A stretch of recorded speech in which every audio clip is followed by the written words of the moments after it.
After hitting record numbers for the most viewed show ever on Netflix, we eventually did get a season 2 to Squid Game. And although I'm nearly a month late to this fiasco, I think it's a perfect time now to make a video on this subject because that way I don't have to compete with the bandwagon stupid mother. In case you have no idea what this show is about, allow me to explain it to you within 20 seconds. This show is mainly about this guy called Ji-hun, which is Korean. No, not that type of Korean, who is in debt alongside other folks, and they eventually make their way into these private games where it's kind of a last man standing, winner takes all type of deal. And this show just doesn't give a fuck when it comes to gore. They will show blood splatter and everything. But I do think that the show is good in regards of capturing your attention. I think that's the grand reason why I actually watched it, is it had a good story. So as far as season 2 specifically, I do want to say that I did watch Moist Critical's video on this topic at hand here.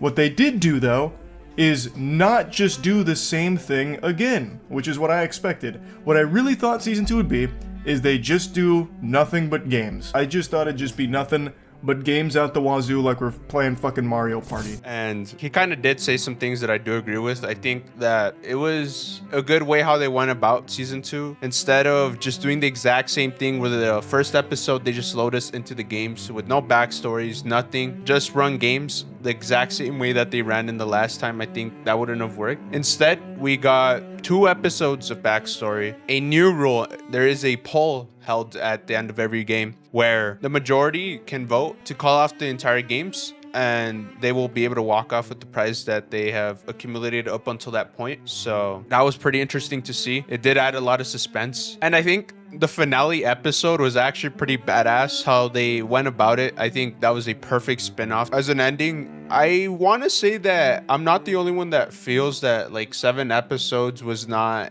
ample. I believe you guys can agree with this. That being said, the main point I'm trying to get to is that I think the show Squid Game is fucking perfect when it comes to creating suspense, because the thing about watching many shows is that while you're watching them, you do acknowledge that certain characters have plot armor, and if that person dies, the show ends right there. And I think we know this to be true in Squid Game. Even though there's many times where Ji-hun is close to death, the show won't actually allow it. I think that's the one reason why I love Money Heist. I think it is the best show ever made because they ignore the fucking don't kill the main character contract, and they don't give a fuck. Spoiler, Tokyo does end up dying in the show, and even though she's the protagonist of the whole show, I think that is like the perfect way to write a story. And I think not even Breaking Bad or Ozark or like some of the other shows that I have watched, none of them ignore the contracts of not killing the protagonist of the show. So Michael, what do you actually rate the show? Well, as far as season 2, I actually think that it's a 7 out of 10. Season 1, 8 out of 10. As far as season 1, I think it would have been a 10 out of 10 for me. And for season 2, it would have been a 9 out of 10 for me.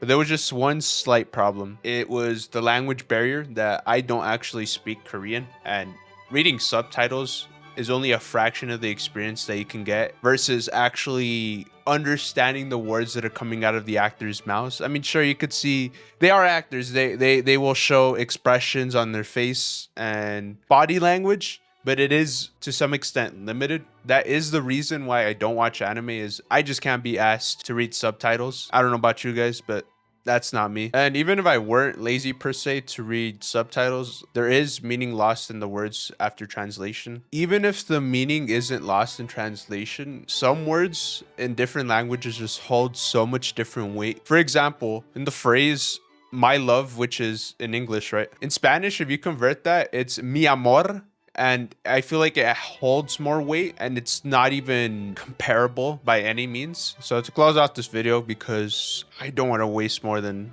time than I already have of your day, I do understand many people disliked season 2. And I know this because my friends and the internet, and more specifically Reddit, kind of told me this. But I think it was a good season. The one thing I do want to complain about is the amount of time that we had to wait for this season to come out. They basically pulled the GTA 6 move where like, god damn, it took so long, like I don't even want it anymore.